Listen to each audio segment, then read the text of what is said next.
Dear student, आज हम बात करेंगे हाइपरटेंशन के बारे में। हाइपरटेंशन का जो बेसिक हैं वो हम यहाँ पे डिस्कस करेंगे। तो ये आप लोग बताएं कि जब ब्लड प्रेशर हाई होता है तो इसको हम क्या बोलते हैं? हाइपरटेंशन। और हमें पता है कि जो नॉर्मल बीपी है वो कितना है? जो नॉर्मल ब्लड प्रेशर है वो हैं 120 ऑफ मर्करी बाई 80। ठीक है, तो ये जो है नॉर्मल ब्लड प्रेशर। अब इसमें 120 125 ये इतना फ़र्क नहीं रखता अगर चेंज हो जाए। नॉर्मली क्लिनिकली जब हम पेशेंट में देखते हैं तो किसी पेशेंट का भी मतलब बहुत कम पेशेंट इस तरह होते हैं जिनका 120/80 होता है। किसी का 125 होते हैं, 130 होते हैं, 110, 105, तो वो भी हमारे पास इतना डिफरेंस नहीं है और उनको हम नॉर्मल कंसीडर कर सकते हैं क्लिनिकल। ठीक है, लेकिन बुक्स में हम क्या करते हैं, कहते हैं कि जो 120 120/80 this is a normal BP. So यहाँ पे उन्होंने एक डिफिनीशन लिखा हुआ है, इसको पहले पढ़ते हैं।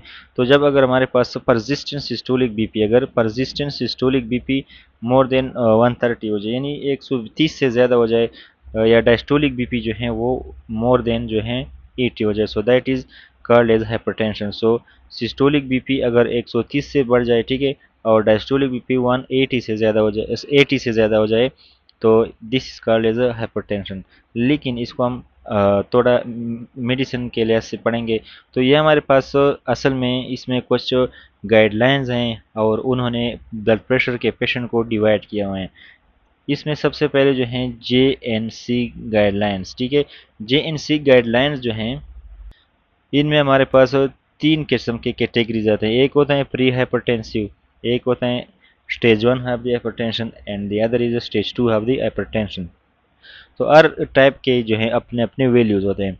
एक पेशेंट है जो प्री हाइपरटेंसिव हैं, तो उसमें वो वाला पेशेंट होगा जिनकी सिस्टोलिक बीपी 120 से लेकर 139 है और 80 से लेकर 89 तक डायस्टोलिक हैं। So this will called as a pre hypertensive. Stage 1 में क्या होगा, in according to JNC guidelines, अगर ब्लड प्रेशर 140 से लेकर 159 तक सिस्टोलिक है और जो डायस्टोलिक है वो 90 टू 99 है, तो तब हम कहेंगे कि this is stage 1। And in according to JNC classification, stage 2 is more than 180 systolic and more than 100 is diastolic. So this is the JNC guideline. इसके बाद जो गाइडलाइंस है वो हैं AHA गाइडलाइन। AHA का मतलब है American Heart Association. According to this, यहाँ पर भी हमारे पास हाइपरटेंशन के 3 स्टेजेस हैं। First of all is elevated, वहाँ पे प्री हाइपरटेंसिव तो यहाँ पे एलिवेटेड है।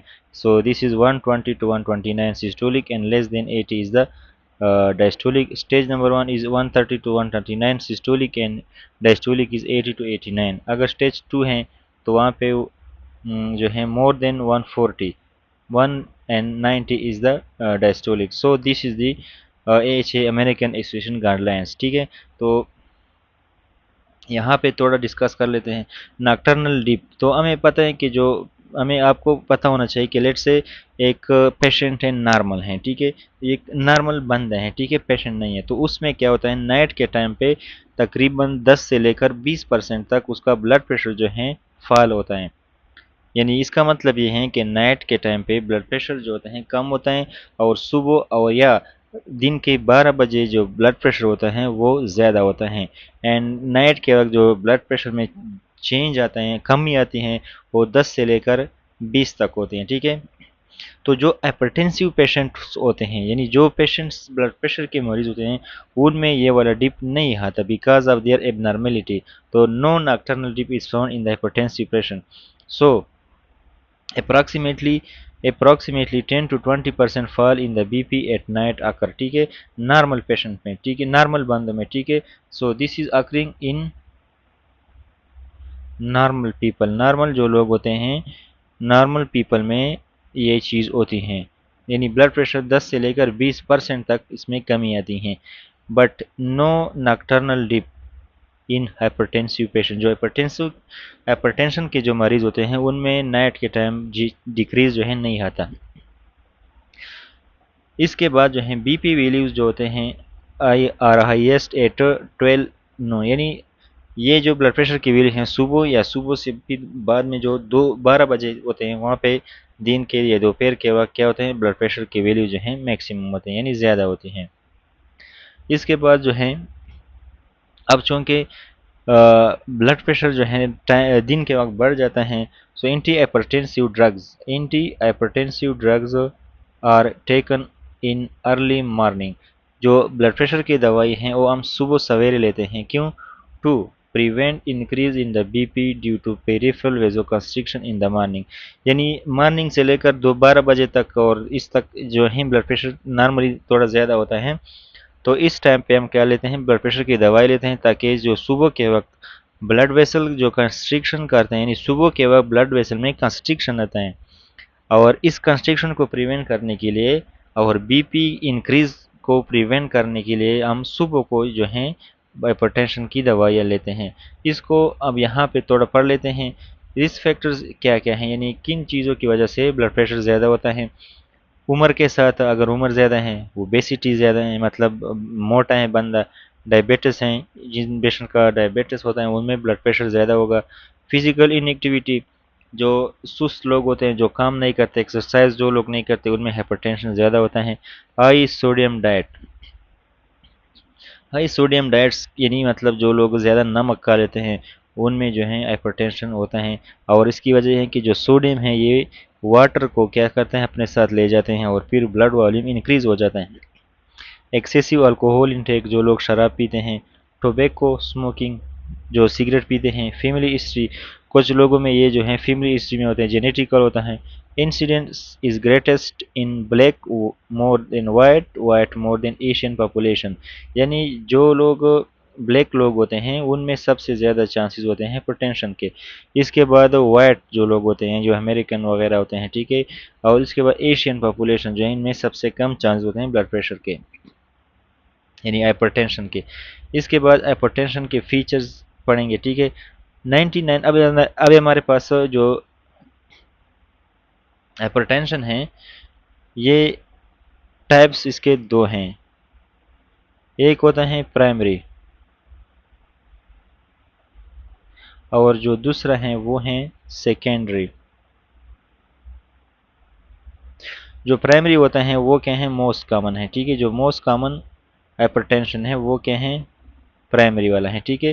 तो प्राइमरी हाइपरटेंशन, जिसको हम एसेंशियल हाइपरटेंशन भी बोलते हैं, also known as essential hypertension, ठीक है। तो जो प्राइमरी हाइपरटेंशन है वो ज़्यादा है, कॉमन है, और जो सेकेंडरी है वो लेस कॉमन है। सो 90% of hypertension is primary, that is also called as essential, and this is related to increased cardiac output and total peripheral resistance। तो या कार्डियक आउटपुट ज़्यादा होगा, वो प्रॉब्लम जो कार्डियक आउटपुट ज़्यादा करते हैं, ओवरऑल जो है ब्लड प्रेशर बढ़ जाता है, या रेजिस्टेंस जो है ज़्यादा होगा। रिमेनिंग 10% जो हैं मोस्टली सेकेंडरी होते हैं, and that is because of renal या रेनोवास्कुलर डिजीज। अब सेकेंडरी का मोस्ट कॉमन क्या है, रेनल प्रॉब्लम, यानी सेकेंडरी हाइपरटेंशन जो है मोस्ट कॉमन काज जो हैं वो हैं रेनल, ठीक है ना। जो सेकेंडरी हाइपरटेंशन का मोस्ट कॉमन काज क्या है, रेनल है, ठीक है। इसमें हमारे पास फाइब्रोमस्कुलर डिस्प्लेजिया शामिल हैं, ठीक है। तो जो फाइब्रोमस्कुलर डिस्प्लेजिया ये क्या है, ये non inflammatory and non atherosclerotic vascular disease हैं, ठीक है। जो नॉर्मल ग्रोथ काज करते हैं वाल आर्टरीज के, जो मीडियन साइज जो आर्टरीज होते हैं उनके वाल में। तो इसमें क्या होता है, स्टीनोसिस वगैरह हो सकते हैं, एन्यूरिज्म भी हो सकते हैं, ठीक है, वगैरह हो सकते हैं। तो इसमें जो कैरेक्टरिस्टिक फाइंडिंग होती हैं वो क्या है, बीड्स ऑफ स्ट्रिंग अपीयरेंस, ठीक है। स्ट्रिंग जो होते हैं, स्ट्रिंग्स ऑफ बीड्स, यानी एक स्ट्रिंग्स होता है बीड्स का, यानी इस तरह मतलब एक तार होता है जिसपे बीड्स जो है लगे होते हैं, जिस तरह ये वाला है, ठीक है। ये क्या है, fibromuscular dysplasia. So this giving a string of Beed, यानी बीड्स का एक स्ट्रिंग होता है, इस तरह में अपीयरेंस देते हैं, ठीक है, रेनल आर्टरी का। तो ये क्या है, रेनल आर्टरी है, उसमें जो है स्ट्रिंग है बीड्स का, ठीक है। Usually it is seen in the adult female, जो एडल्ट फीमेल होते हैं उसमें जो है इन जो फाइब्रोमस्कुलर जो डिस्प्लेजिया है वो होता है, ठीक है। And atherosclerotic renal artery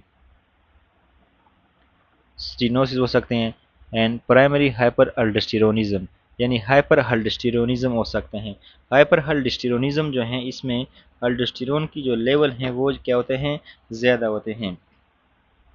and इसमें होता ये है कि जो एड्रेनल ग्लैंड है वो बहुत ज़्यादा अल्डोस्टेरोन प्रोड्यूस करते हैं and it is independent of renin control. Renin के कंट्रोल के बगैर जो है ये ज़्यादा अल्डोस्टेरोन प्रोड्यूस करते हैं, ठीक है। यानी जो एड्रेनल ग्लैंड है वो ऑटोनोमसली एड्रेनल एड्रेनलिन जो अल्डोस्टेरोन है उसको सीक्रेट करता है, ठीक है। और अल्डोस्टेरोन का काम क्या है कि it is causing the sodium water reabsorption, तो सोडियम और वाटर रिटेन होंगे एंड पोटेशियम लॉस होगा, तो इस वजह से हाइपरटेंशन होता है, हाइपोकैलेमिया होगा एंड मेटाबॉलिक अल्कैलोसिस होगा, ठीक है। तो यहाँ पर मैंने सिर्फ ज़बानी बोल लिया, आप लोग इससे लिख ले, लेकिन जो है ये हम डिस्कस करेंगे हाइपर जो इंडोक्राइनोलॉजी है और ऑब्स्ट्रक्टिव स्लीप एपनिया जो है ये। तो ये कुछ काजेज हैं हाइपरटेंशन के। अब इसमें दो चीज़ें हैं, एक हैं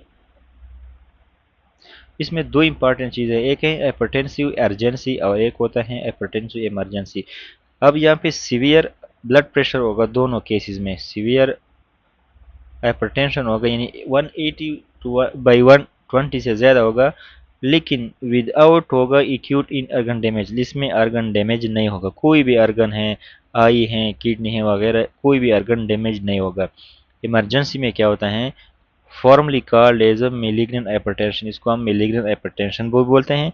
और this is a severe hypertension with evidence of acute end organ damage, इसमें इंड अर्गन डैमेज होगा। तो इसमें फ़र्क ये है कि दोनों जो हैं सिमिलरिटी ये है कि बोथ आर हाइपरटेंशन, बट एक अर्जेंसी जो है इसमें अर्गन डैमेज नहीं होगा और जो इमरजेंसी है उसमें अर्गन डैमेज होगा, जिसमें इंसेफेलोपैथी आ सकता है, स्ट्रोक आ सकता है, रेटिनल हेमोरेज हो सकता है, यानी आई के अंदर जो है ब्लीडिंग हो सकती है, या एक्सोडेट्स हो सकती हैं, फ्लूइड जमा हो सकता है, या पिपिली एडीमा हो सकते हैं, माइकार्डियल इन्फेक्शन हो सकते हैं, हार्ट फेलियर हो सकते हैं, आयोटिक डायसेक्शन हो सकते हैं, मतलब प्रेशर ज़्यादा होता है ना, और किडनी इंजरी हो सकते हैं, माइक्रो एंजियोपैथिक हेमेलिटिक यूरिन अनीमिया हो सकते हैं, और एक्लिम्सिया जो हैं हो सकते हैं।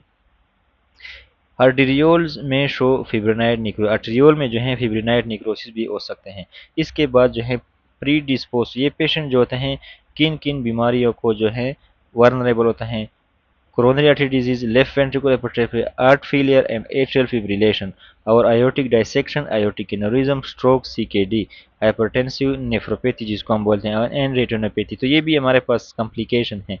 तो ये हमारे पास क्या है, हाइपरटेंशन है, इसके बारे में हमने डिस्कशन की। आप लोगों को कोई कन्फ्यूजन हो तो आप सवाल कर सकते हैं।